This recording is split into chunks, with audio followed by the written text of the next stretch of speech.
Halo semuanya, ketemu lagi di seri Biokalkulus. Jadi untuk kesempatan kali ini, kita akan melihat tentang asimtot, ya, asimtot dari suatu fungsi. Nah, pertama-tama di sini saya punya masalah tentang menentukan asimtot datar dan asimtot tegak nantinya. Jadi diberikan fungsi di sini f-nya adalah sin x min p dibagi x plus a dengan a-nya konstanta. Kita ingin menentukan asimtot datar dari grafik fungsi yang diberikan ini. Nah, asimtot datar itu apa? Asimtot datar itu adalah garis mendatar atau garis horizontal, Y sama dengan L, gitu. Nah, L ini bisa ditentukan dengan cara menghitung limitnya, ya, limit x menuju minta hingganya dari fungsi f, dan limit x menuju ta hingganya. Dan ini kita harus hitung dua-duanya, ya. Nah, jika kita menemukan dua buah nilai limit yang berbeda, sebutlah L1 dan L2, maka asimtot datar yang kita punya juga ada dua, gitu ya. Asalkan di sini L1 dan L2-nya harus bilangan yang berhingga. Jika L1 dan L2-nya kita punya nilainya min ta hingga atau ta hingga, itu tidak ada ya asimtot datarnya. Karena ta hingga itu bukan bilangan ya, itu cuma simbol. Nah, pertama-tama kita akan hitung terlebih dahulu limit x menuju ta hingganya ya. Limit x menuju ta hingga gitu. Dari fx-nya yaitu adalah sin x min p dibagi x plus a. Nah, bagaimana cara menghitung limit ini? Kita ingat-ingat lagi sin x min p, nilai dari sinus ini akan selalu berkisar di antara min 1 sampai 1. Selalu. Nah, sekarang karena kita melihat X yang menuju ta hingga, jadi kita akan coba bagi dengan bilangan yang positif. Nah, bilangan yang positif itu yang seperti apa? Di sini kita lihat pembagi yang mau kita miripkan dengan bentuk fungsinya itu adalah X plus A, gitu ya. Jadi kita coba inginkan X plus A-nya positif, artinya X-nya inginnya lebih besar dari min A, gitu ya. Nah, jadi kita beri syarat untuk X-nya lebih besar dari min A, A-nya konstanta apapun, gitu ya. Kita bisa bagi ketiga ruas ini dengan X plus A, tanpa mengubah tanda pertidaksamaan. Ya, jadi sekali lagi kita harus berhati-hati bahwa tanda dari pertidaksamaan ini bisa berubah jika kita bagi dengan bilangan yang negatif. Dengan kita memberikan syarat seperti ini, kita sudah yakin bahwa kita bagi dengan bilangan yang positif, jadi kita akan punya min 1 per x plus a, lalu kita punya ini sin x min p dibagi x plus a, lalu ini adalah 1 per x plus a. Nah, kita tahu bahwa limit x menuju ta hingga dari min 1 per x plus a, ini 0 ya, karena bagian penyebutnya membesar tanpa batas, gitu ya. Jadi 1 dibagi sesuatu yang membesar tanpa batas, ya ini menuju 0 nilainya. Dan ini sama saja dengan batas atasnya, ya. Artinya, yang di tengah ini terapit. Nah, mungkin kalian juga pernah dengar, ini kita akan mengerjakannya dengan teorema apit, gitu ya. Jadi melalui teorema apit,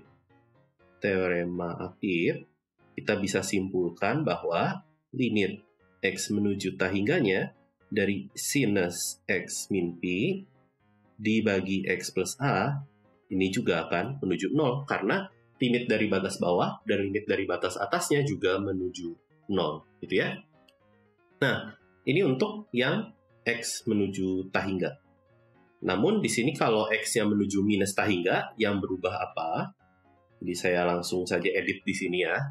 X-nya menuju min ta hingga, berarti kita ingin membagi dengan sesuatu yang negatif ya, karena x-nya mengecil menuju negatif yang sangat besar, gitu ya. Negatif yang sangat besar. Jadi kita inginkan dia negatif, berarti kita beri syarat untuk x-nya yang lebih kecil dari minus a. Apa yang terjadi? Maka kita akan punya x plus a-nya akan negatif, ya. Artinya tandanya kita balik. Jadi kita akan punya bentuknya seperti ini, begitu. Namun untuk 1 per x plus a dan 1 per x plus a, namun negatifnya gitu ya, nilai limitnya juga masih sama-sama menuju 0.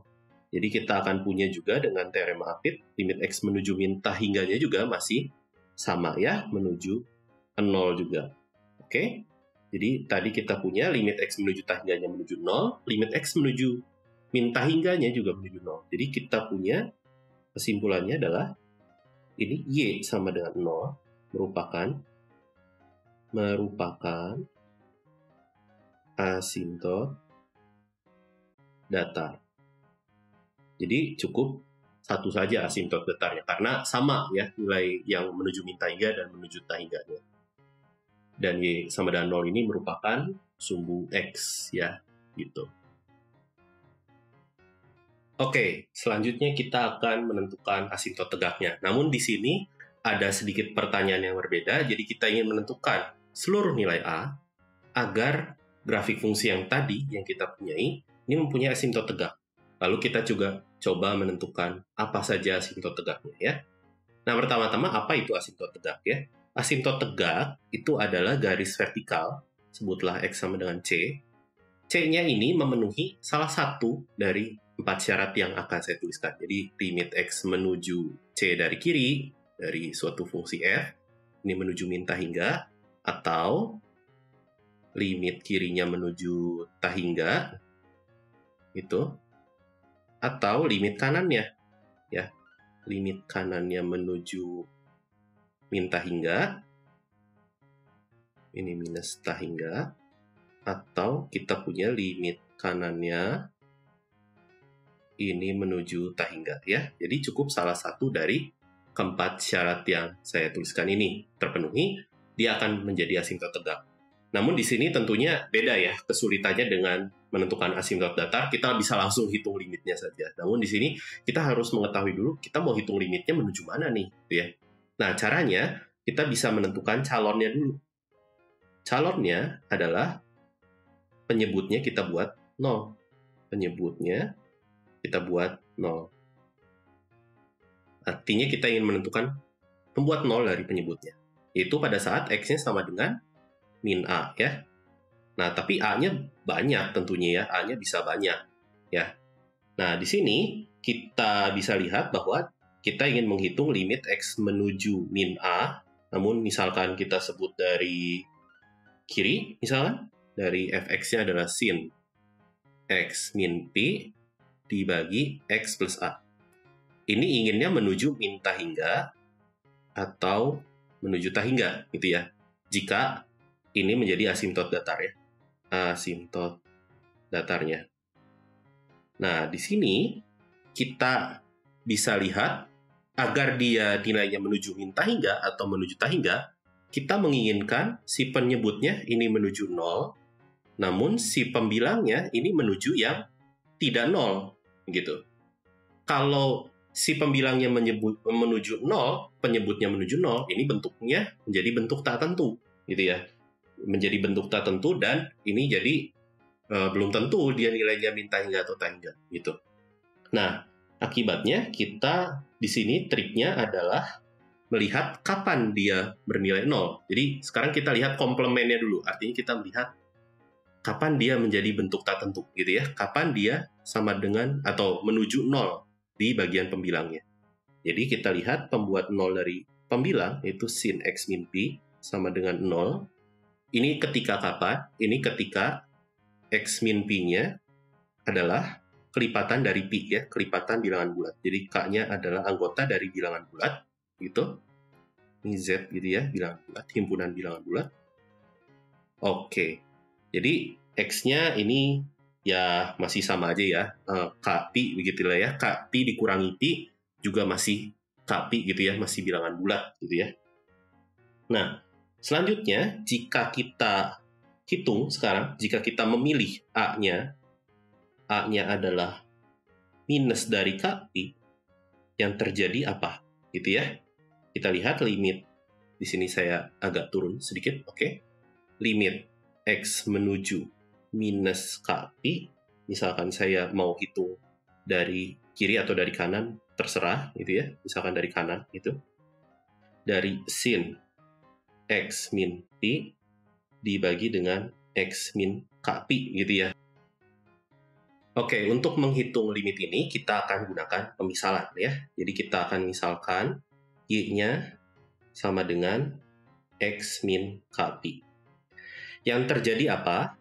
Jika kita punya X-nya menuju minus Kpi, maka Y-nya akan menuju minus Kpi dikurangi minus Kpi. Ya. Jadi ini adalah minus 2 Kpi, gitu ya.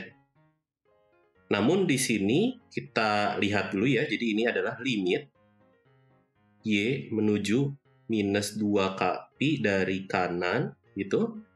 Kita akan punya ini, X-nya kita ubah menjadi Y plus Kpi, gitu ya.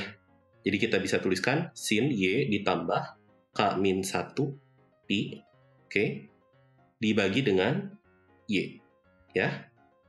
Dan di sini kita bisa gunakan sifat trigonometri ya. Jadi ini identitas penjumlahan sudut. Oke, sin A plus B. Ini menjadi apa? Sin A cos B ditambah cos A sin B. Akibatnya kita bisa peroleh ini adalah limit Y menuju minus 2 Kpi plus gitu, sin Y cos K min 1 Pi itu ditambah cos Y kali sin K min 1 Pi dibagi dengan Y. Ini akan menuju 0 karena sin K min 1 Pi itu selalu 0 gitu ya, untuk K yang bilangan bulat.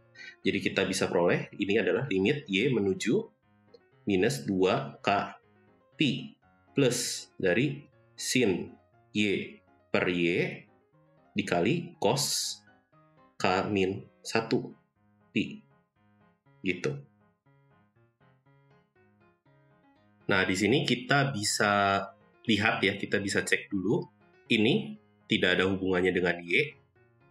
Namun kita bisa lihat dia akan selalu bernilai min 1 atau 1 gitu ya. Dari fungsi kosinusnya gitu ya, dari definisi fungsi kosinusnya. Min 1 itu ketika K min 1-nya ganjil. Oke? Dan 1 ketika K min 1-nya genap. Nah, selanjutnya kita lihat bentuk limit ini. Gitu ya. Jika K-nya 0, ini jadi limit Y menuju 0 yang kita sudah kenal ya, sin Y per Y nilainya ini 1 ya. Jika K-nya tidak 0, ini nilainya 0 gitu ya. Karena nilai sinus Y-nya ini akan selalu 0 ya, karena sinus itu adalah fungsi yang berperiode 2pi gitu ya. Jadi sinus kelipatan 2pi dia akan sama saja dengan sinus 0 yaitu 0. Dan penyebutnya ini 2 Kpi dengan nilainya tidak 0. Jadi 0 dibagi sesuatu yang tidak 0, nilainya 0. Dan akhirnya kita bisa lihat bahwa untuk X yang menuju minus Kpi, kita akan peroleh nilai limitnya bukan minus tahingga maupun bukan tahingga. Akibatnya untuk A sama dengan minus Kpi, kita berhasil menemukan bahwa minus Kpi ini bukanlah asimtot tegak. Jadi, kapan A-nya mempunyai asimtot tegak agar Fx-nya mempunyai asimtot tegak? Jadi di sini kita tuliskan nilai A agar grafik punya asimtot tegak adalah ketika A-nya tidak sama dengan minus Kpi untuk K-nya bilangan bulat, gitu ya. Dan asimtot tegaknya adalah X sama dengan min A. Seperti itu. Oke, jadi kita sudah menemukan asimtot tegaknya dan syarat untuk A-nya biar ada asimtot tegaknya. Oke, jadi sekian dulu video untuk kali ini. Sampai jumpa lagi di video-video selanjutnya. Bye-bye.